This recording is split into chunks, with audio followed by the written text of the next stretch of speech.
I'm Lynette Zang, Chief Market Analyst here at ITM Trading, a full-service physical gold and silver dealer. And on today's questions and answers, you got me.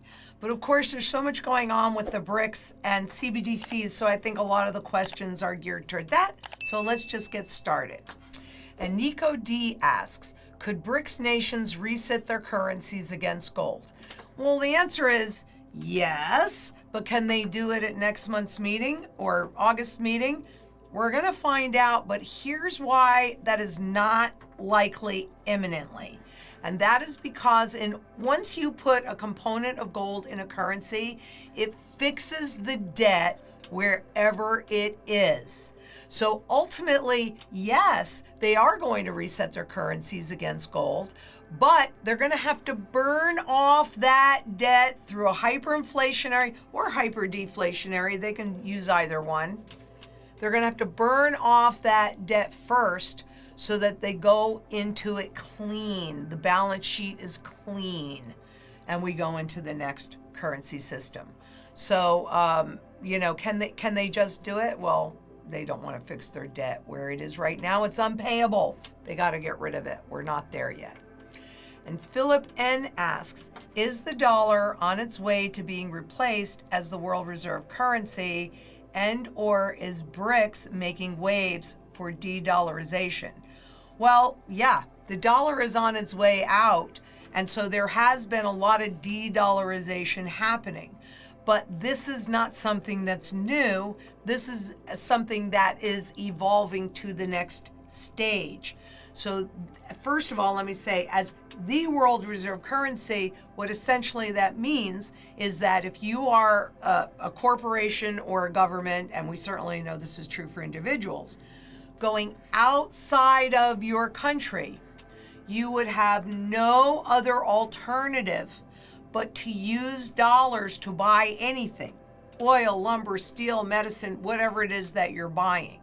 But that shift actually started the end of, in December, I think it was the 13th, but don't hold me to that date specifically, of 2002, when our Federal Reserve already had to start buying our treasury debt because there were not enough buyers out there.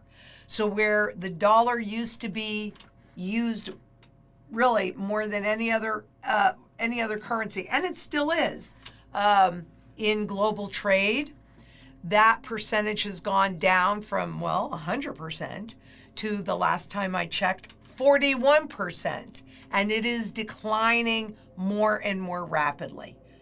So yes, we are definitely the dollar is definitely on its way out as the world reserve currency. And is BRICS making waves in that de-dollarization? Yes, because the BRICS currency is about encouraging cross-border trade in local currencies. So if you're in China and you're going to do a deal with Russia, China wants to pay in yuan, and Russia agrees to accept yuan. And so that's really what they're talking about for the BRICS currency. Not yet a gold backed, because there are a lot of things that have to happen before that's really a possibility. But this is the time to protect yourself anyway from all of this geopolitical garbage. This is what the biz says. Gold is oblivious to geopolitics. It's important. And Derek O asks, what do you see as most likely to be the new world currency? Well, personally, I think it's going to be the SDR, which stands for Special Drawing Rights. It's a currency that was created in 1969 to, at that time, take over as the world reserve currency. But Kissinger created a relationship with Saudi Arabia, and Saudi Arabia really guides the rest of the oil-producing nations to only accept dollars for oil. That's really the biggest threat against the dollar the dollar dominance, is that Saudi Arabia has been leaning more into doing business with China. They're looking at joining the BRICS nation. So that relationship is shifting. That's not a new thing, though. It's been happening. That's the biggest threat. That's the biggest threat, is Saudi Arabia. And so I think it'll be the SDR. And the reason why I think it'll be the SDR is, number one, it's been around since '69, and everybody has a boatload of it. So it's been used for a very long time, and everybody's got it. Secondly, the SDR is composed of currencies. It's a currency that is composed of currencies. They could put every currency in the world in that SDR. There are no limitations. So you end up having a global currency, the SDR, and anywhere in the world can transact business in SDRs.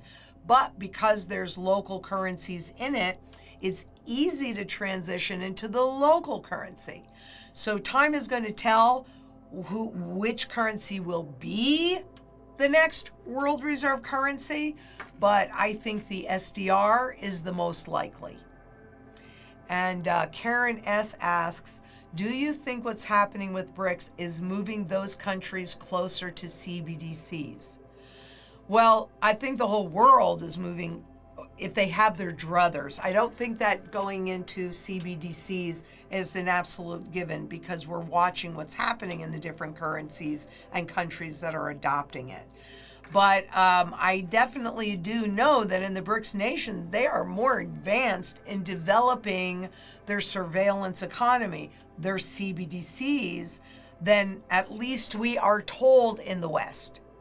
I'm not really sure that that's accurate, because the Fed keeps saying that they're still exploring the possibility, when I think it was, don't hold me to this, but I think it was last year when they announced that they were testing it with, I think, 10 of the largest banks. So we're further along, I think, than they want us to believe that we are. But yeah, I mean, China's showing us how to create a full surveillance economy. And Stephen G. asks, could BRICS countries use a currency reset to transition people into CBDCs? And it's yes, and it's not just the BRICS nations, because we need to have a really big crisis. Then remember, they're instituting the Fed Now accounts this month, which means that every person in the US, regardless of where you live, has an account directly with the Federal Reserve, and that's a 24/7 instant payment mechanism. So really, I mean, we're a little bit behind the rest of the world in instant payments, but this is what you need to know. We will have a major crisis that will scare the crap out of people. And then they will introduce CBDCs as a way to save the situation. Now, my bet is that it's going to be a hyperinflationary event, because they have said in their documentation, meaning the central banks, and how to introduce the CBDC, that they will introduce the CBDC saying that the central bank can guarantee that if we go with the CBDC, there will be zero inflation. So that means we have to really feel the pain of inflation in order to accept that scenario. Now, is that true?